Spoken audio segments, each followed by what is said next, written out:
मात्रा स्पर्शास्तु कौन्तेय शीतोष्ण सुख दुःखदाः आगमापायिनो नित्याः तां स्थितिक्षस्व भारत।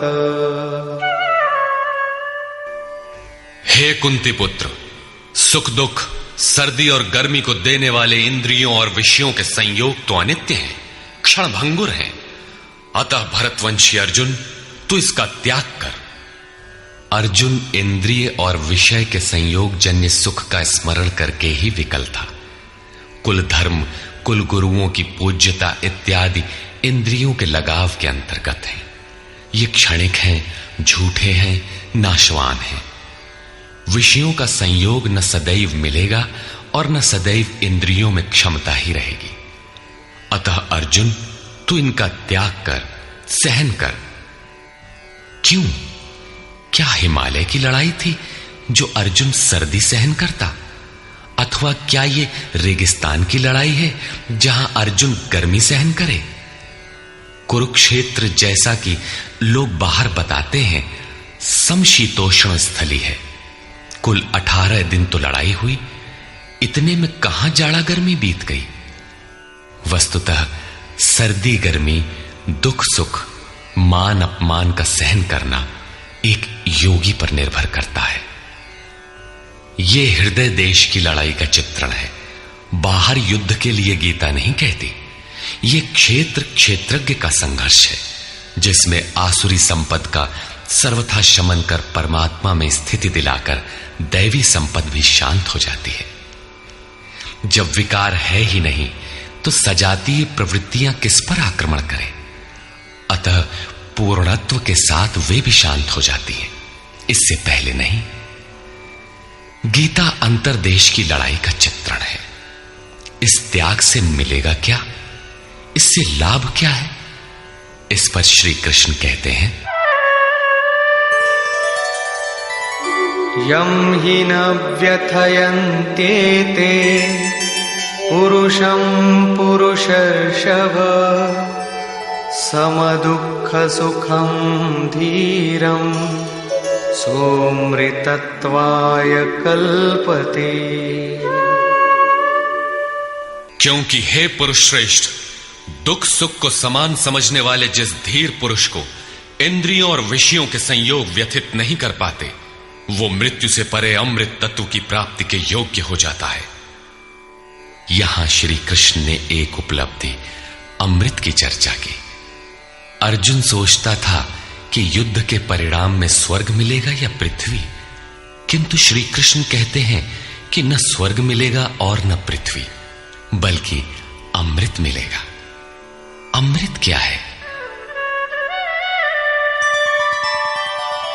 नासतो विद्यते भावो ना भावो विद्यते सतः उभयोरपि दृष्टोऽन्तः त्वनयोस्तत्त्वदर्शिभिः। अर्जुन, असत वस्तु का अस्तित्व नहीं है, वो है ही नहीं, उसे रोका नहीं जा सकता। और सत्य का तीनों काल में अभाव नहीं है, उसे मिटाया नहीं जा सकता। अर्जुन ने पूछा, क्या भगवान होने के नाते आप कहते हैं? श्री कृष्ण ने बताया, मैं तो कहता ही हूं। इन दोनों का यह अंतर हमारे साथ साथ तत्वदर्शियों द्वारा भी देखा गया है। श्री कृष्ण ने वही सत्य दोहराया जो तत्वदर्शियों ने कभी देख लिया था। श्री कृष्ण भी एक तत्वदर्शी महापुरुष थे। परम तत्व परमात्मा का प्रत्यक्ष दर्शन करके उसमें स्थिति वाले तत्वदर्शी कहलाते हैं। सत और असत हैं क्या? इस पर कहते हैं, अविनाशी तु तद्विद्धि येन सर्वमिदं ततं विनाशमव्ययस्यास्य न कश्चित् कर्तुमर्हति। नाश रहित तो वो है जिससे यह संपूर्ण जगत व्याप्त है। इस अव्ययस्य अविनाशी का विनाश करने में कोई समर्थ नहीं है। किंतु इस अविनाशी अमृत का नाम क्या है? वो है कौन? अंतवंत इमे देहा नित्यस्योक्ता शरीरिणः अनाशिनो प्रमेयस्य तस्माद्युध्यस्व भारत। अविनाशी अप्रमेय नित्य स्वरूप आत्मा के ये सभी शरीर नाशवान कहे गए हैं। इसलिए भरतवंशी अर्जुन, तू युद्ध कर। आत्मा ही अमृत है, आत्मा ही अविनाशी है, जिसका तीनों कालों में नाश नहीं होता। आत्मा ही सत है, शरीर नाशवान है, यही असत है, जिसका तीनों कालों में अस्तित्व नहीं है। शरीर नाशवान है, इसलिए तू युद्ध कर। इस आदेश से यह स्पष्ट नहीं होता कि अर्जुन केवल कौरवों को मारे। पांडव पक्ष में भी तो शरीर ही खड़े थे। क्या पांडव के शरीर अविनाशी थे? यदि शरीर नाशवान है तो श्री कृष्ण किसकी रक्षा में खड़े थे? क्या अर्जुन कोई शरीरधारी था? शरीर जो असत है, जिसका अस्तित्व नहीं है, जिसे रोका नहीं जा सकता, क्या श्री कृष्ण उस शरीर की रक्षा में खड़े हैं?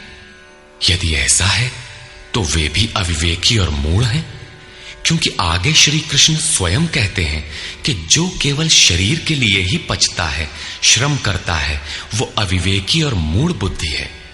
वो पापायु पुरुष व्यर्थ ही जीता है। अंततः अर्जुन कौन था? वस्तुतः अनुराग ही अर्जुन है। अनुरागी के लिए इष्ट सदैव रथी बनकर साथ में रहते हैं, सखा की भांति उसका मार्गदर्शन करते हैं। आप शरीर नहीं है, शरीर तो आवरण है, रहने का मकान है। उसमें रहने वाला अनुराग पूरित आत्मा है। भौतिक युद्ध मारने काटने से शरीरों का अंत नहीं होता। यह शरीर छूटेगा तो आत्मा दूसरा शरीर धारण कर लेगा। इसी संदर्भ में श्री कृष्ण कह चुके हैं कि जिस प्रकार बाल्यकाल से युवा या वृद्धावस्था आती है, उसी प्रकार देहांतर की प्राप्ति होती है। शरीर काटेंगे तो जीवात्मा नया वस्त्र बदल लेगा। शरीर संस्कारों के आश्रित है और संस्कार मन पर आधारित है। मन एव मनुष्याणाम कारणम बंध मोक्षयोः। मन का सर्वथा निरोध होना, अचल स्थिर ठहरना और अंतिम संस्कार का विलय एक ही क्रिया है। संस्कारों की सतह का टूट जाना ही शरीरों का अंत है। इसे तोड़ने के लिए आपको आराधना करनी होगी, जिसे श्री कृष्ण ने कर्म या निष्काम कर्मयोग की संज्ञा दी है। कृष्ण ने स्थान स्थान पर अर्जुन को युद्ध की प्रेरणा दी, किंतु एक भी श्लोक ऐसा नहीं है जो भौतिक युद्ध या मारकाट का समर्थन करता हो। यह युद्ध सजातीय विजातीय प्रवृत्तियों का है, अंतर्देश में है।